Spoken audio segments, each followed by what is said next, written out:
Hey everyone, welcome back to the Lonely Overlander. We're well into winter now and being pummeled with this so-called bomb cyclone blizzard this Christmas holiday. So if your storm stayed, there's no better time to do some trip planning. So let's just dive right in. Most of us are familiar with the Gaia GPS and other popular off-road nav apps. In Canada, we don't have national forest areas with map trails and signage. We have the equivalent to BLM land or dispersed camping areas, which we call Crown Land. Canada, of course, being part of the British Commonwealth. A comprehensive tool that I've used for trip planning and virtual exploring is the Crown Land Use Policy Atlas, which is basically a free-to-use online mapping resource provided by the Government of Ontario. And when I say comprehensive, well, 39 million hectares of provincial geography is covered here. From here, we'll just go ahead and click to use the Policy Atlas. It takes a second to load the default map layers and present the disclaimer. Click accept and let's take a look. You can see the vast size of the province, and one of the first things that's readily apparent is a lack of data in the southern part of the province, which is almost entirely private land. The collapsible sidebar on the left is where we control our view and data. The first thing we want to do is tailor the display for our needs by going into the map layers. The Crown Land usage data is our bread and butter for what we want to do. Let's collapse that menu to clean the sidebar up a bit. Thematic data isn't really relevant for what we're looking for, so we'll just uncheck it. The background map data is another set of tools we'll be using. We have the Topographical Land Information Ontario dataset and Ontario Imagery for satellite data. All of this map data is layered with opacity sliders next to the category to customize our view. If we crank up the Crown Land data slider, we can see how the province is divided up according to usage. If we pull in on the Greater Sudbury region, for example, we can see that it's all private land. But immediately to the north, we have different types of Crown Land displayed.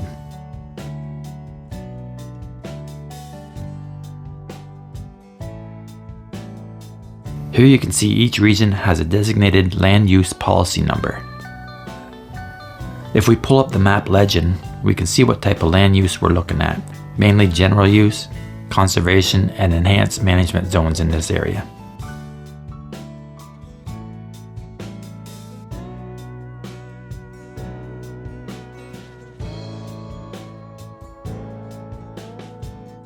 You can also see the thematic data displayed, such as Indian Reserve areas.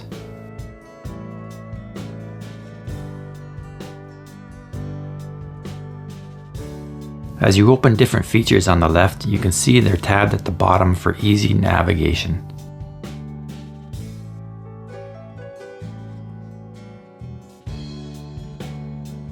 If we want to delve in and get some land policy information, we simply go into the Find Information tab, click the Get Land Use Info button, and from there, clicking on the blue circle enables the selection tool, which allows us to click on a region. This will open a summary of the policy, giving you a designation type, in this case general use area, and the location name. Hyperlinks are presented in English and French to pull up the actual policy report. A comprehensive page is loaded describing the designated use for the specific area, in this case mineral, timber, and gravel extraction, and of course hunting and fishing.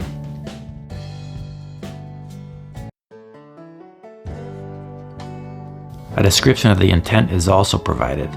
Like many lakes in the province, there is active fisheries management and protection. A list of activities and facilities are listed for the region as well, and the one we're most interested in is the recreational guidelines. Scrolling down, we can see that Crown Land recreation is permitted, so basically this is an area that you can travel and camp on for free, if you're a Canadian citizen of the age majority, for a maximum of 21 days. After 21 days, you must relocate. Policy also gives vital road usage information for existing and new access. For example, once logging finishes harvesting in an area, the roads are basically no longer maintained and then closed where access pressures jeopardize wildlife or fisheries. Otherwise, most roads just fall into disrepair and nature reclaims them. If we go back to the Layers tab and disable the Crownland layer, now that we know this region is open to camping, we can zoom in on the map and pull back the topography layer to reveal the satellite imagery.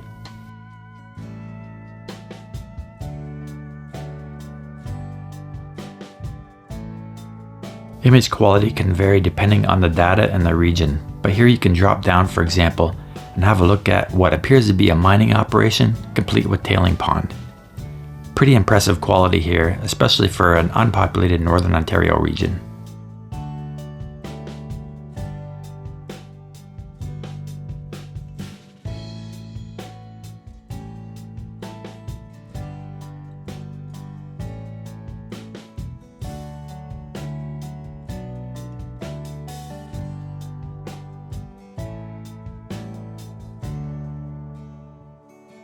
Another excellent tool this resource offers is a searchable database with various options for refinement, such as your policy ID area, area name, Ministry of Natural Resources and Fisheries district info if you're a hunter or a fisherman, and options for geographical coordinate search and geographical names.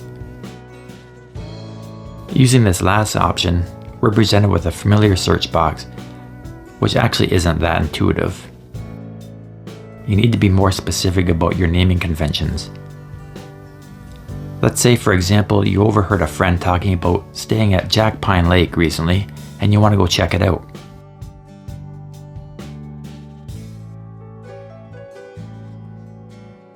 With the province being as big as it is, it's no surprise that multiple locations pop up on the search results, which can be seen highlighted on the map. Zooming in gives us a nicely highlighted zone matching the search description.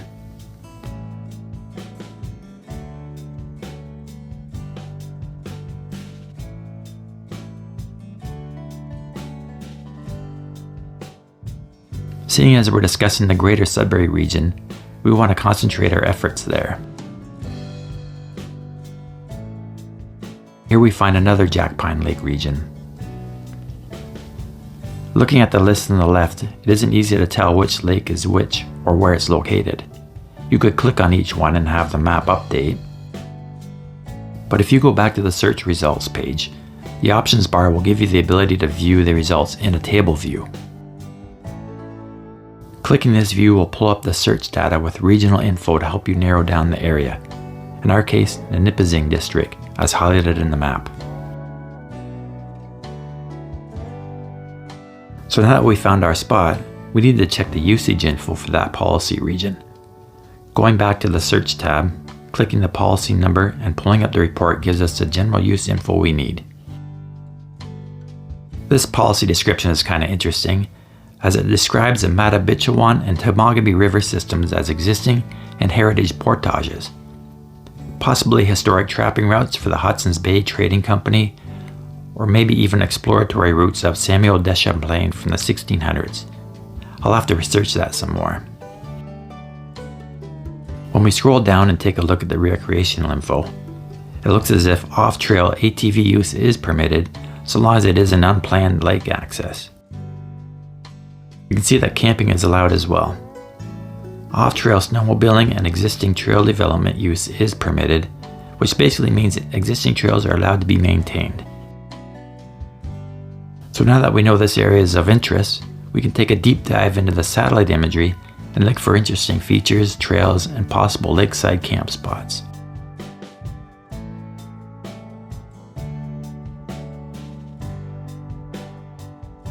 To help find road and trail access, we'll take a look at my Gaia GPS account, which offers the Backroads Mapbook Layer.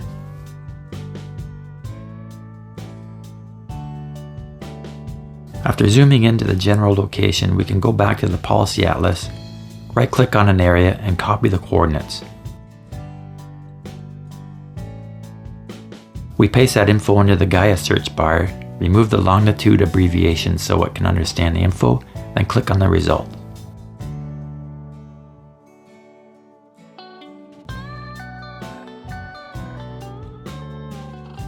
As we zoom out and pan around, we can see the extensive amount of trails and dirt roads in this area.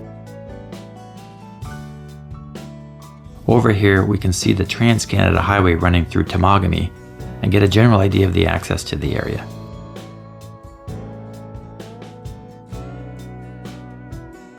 So now that we know we can likely get there, we want to see what to expect. If we go into the satellite imagery once again, we can see the quality of the data isn't the greatest this time, and it looks like maybe early winter or late spring when the image was taken. The trails aren't readily apparent in the satellite image, so we can pull up the opacity on the map book data to get a better idea of where the roads lie.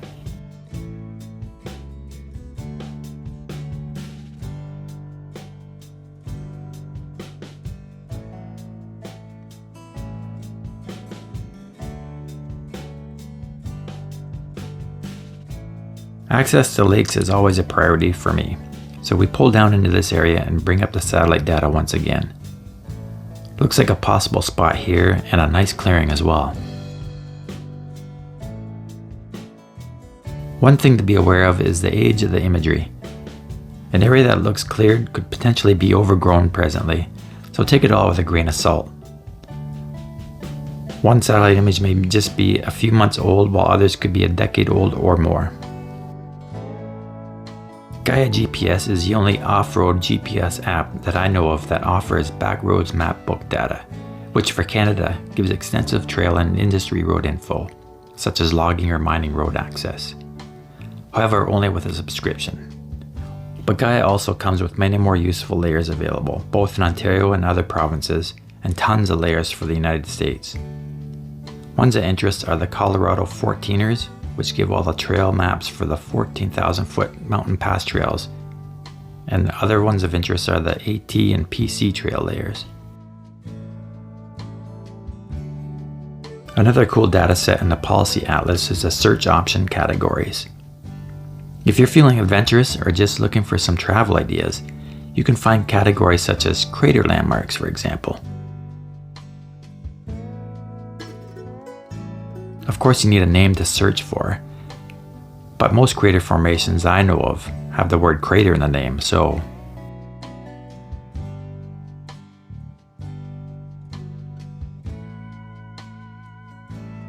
as we see in the table view, Brent Crater is in the same area we've already been exploring. When we click on the map view and take a look, you can actually see the round impact formation and lake-filled depression zone. Taking a look at the map scale in the bottom corner, the crater measures over 4.5 kilometers across. Incredible. The Halford crater likewise shows a similar ancient circular formation and a natural lake in the center.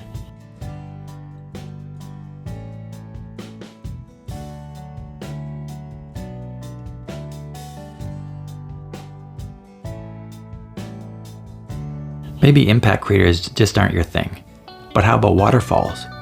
Ontario, of course, is replete with hydro-generated electricity, so much so that we don't even refer to it as electricity, but simply as hydro. Doing a similar search with falls for the search term pulls up a ton of data.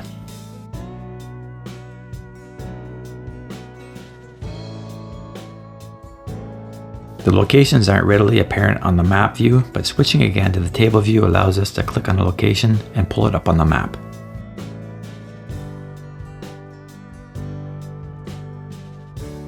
Temiskaming is nearabouts the same location we've been scouting. This area here has trail access, but it looks like it'd be a bit of a hike to get a view of the falls.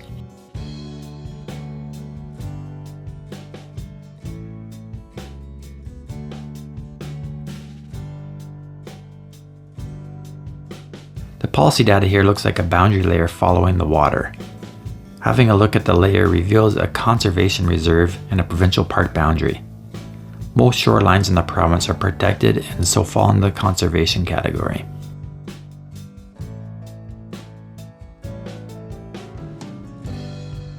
Clicking on another location brings us to another interesting area.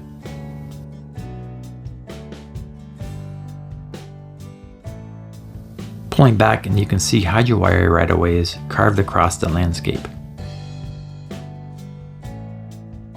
And over here looks like maybe an active mine location.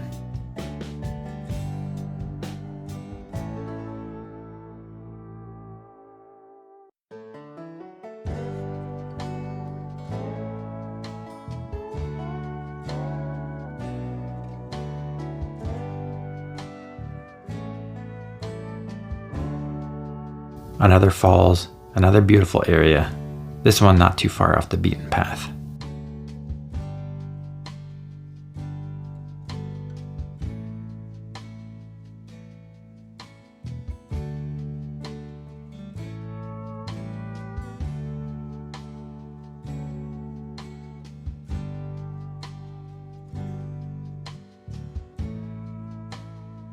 And yet another spectacular waterfalls. This one next to what looks like maybe an active farm.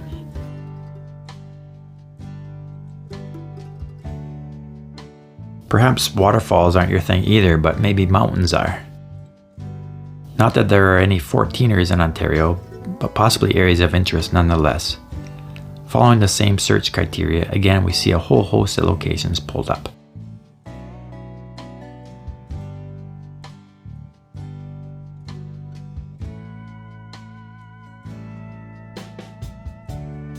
This one here looks like a popular point of interest next to a nearby town.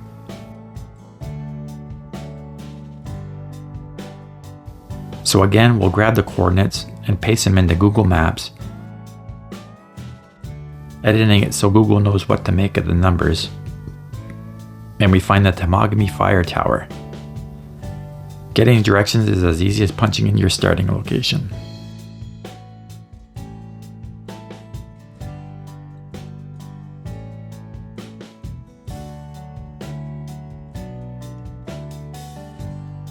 But we want to explore areas away from all the tourist traps. When we go back into Gaia, you'll also see a layer option for publicly shared tracks. Making a quick opacity adjustment, you can see some of the highlighted routes when we toggle the layer off and on.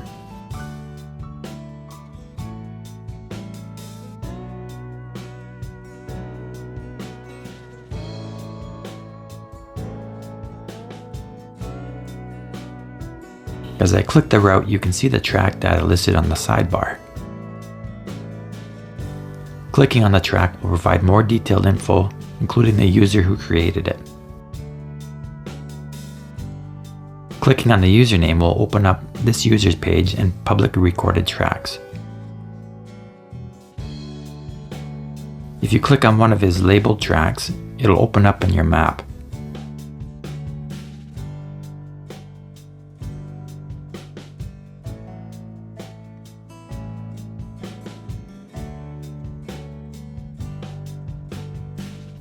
Adjusting the layers helps bring it up a little more clearly.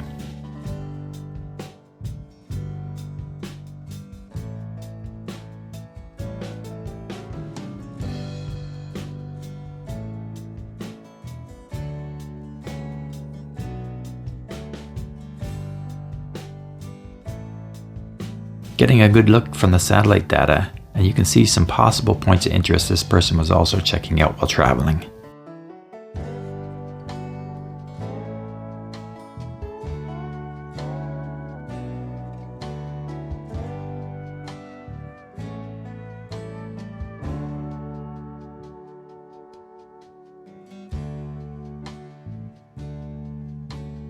This location here could very well have been a campsite he visited, and that's a nice little lake.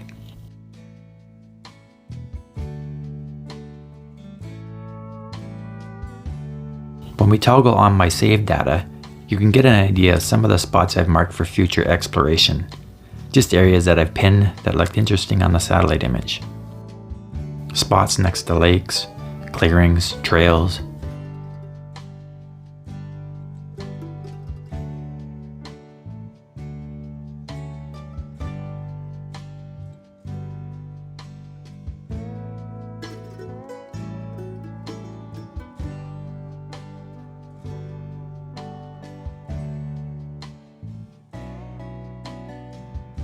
But suppose you want to create your own camp spot and route.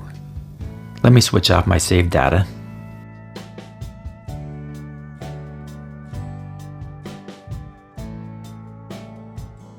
Using the waypoint option, we can drop a pin on a location. I like to use a tent icon for these markers so I know what I'm looking at later on.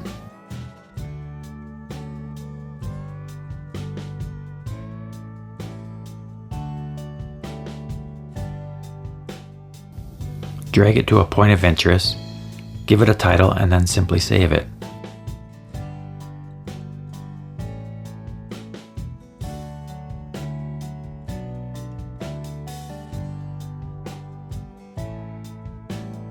Now that we have our location saved, we need to route to it with the route drawing option. Clicking on known road coordinates will automatically join 2 points together, so long as there is enough geographic info. You can see on the sidebar pertinent info such as distance and elevation changes as I go along.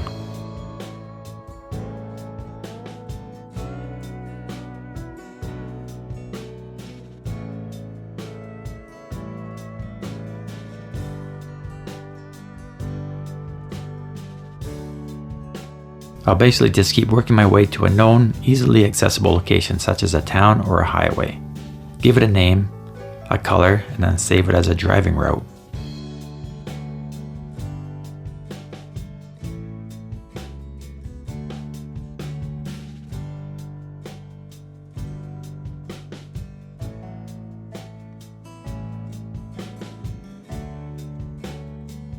Adjusting the map layers, I can see my route starts in the town of River Valley.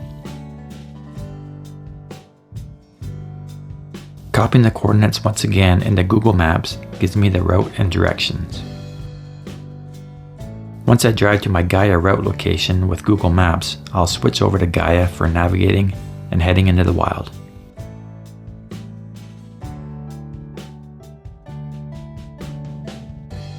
Of course, on the Gaia app on your phone, all your saved data is shown from the route planning on the Gaia website because it automatically syncs if you have an account subscription. One thing to remember before setting out, however, is to download the area and image data to your phone, as you'll likely be constantly in and out of cellular data. Also, Google Maps is useless when it's offline.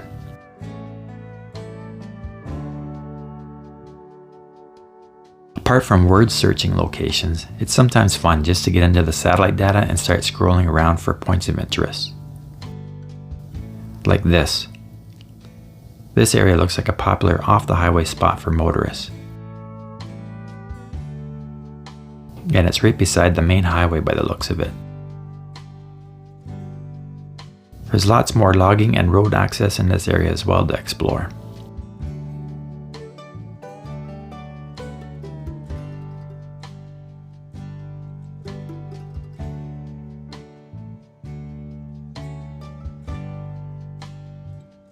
In this area, you can see obvious signs of previous clearing and row-planted reforesting here.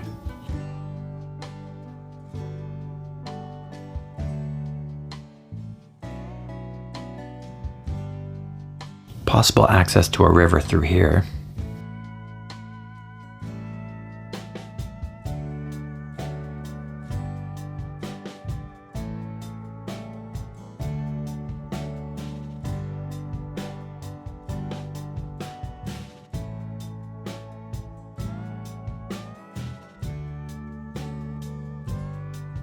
I've had lots of luck in the past finding spots along roads that follow rivers, and this one seems to be no exception.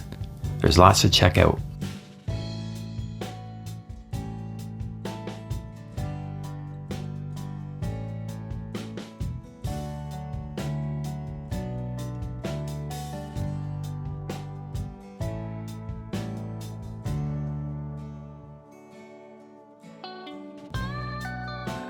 Looking back at the policy layer, you can see how waterways like this again fall under the conservation category to prevent industry exploitation.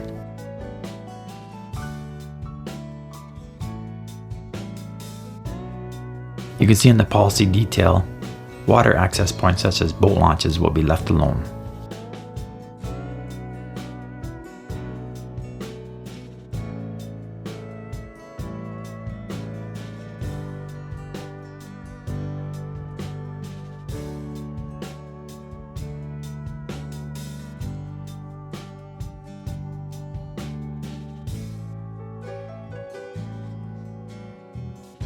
Well, this is interesting.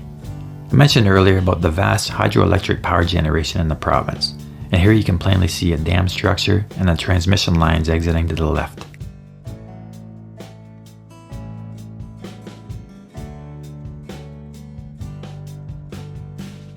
If we go back over to Google Maps again with the coordinates and do a search, we find the Aubrey Falls generating station.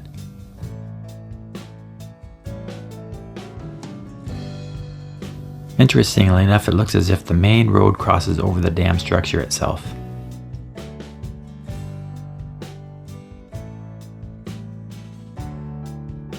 Well, that's it for my Crown Land tutorial. I hope it gives you enough info for you to start messing around and planning for your next trip while we all pass the time waiting for summer to arrive. If you have any questions or comments, of course, drop them below. For now, you know the drill. Like and subscribe as I say, and we'll see you next time.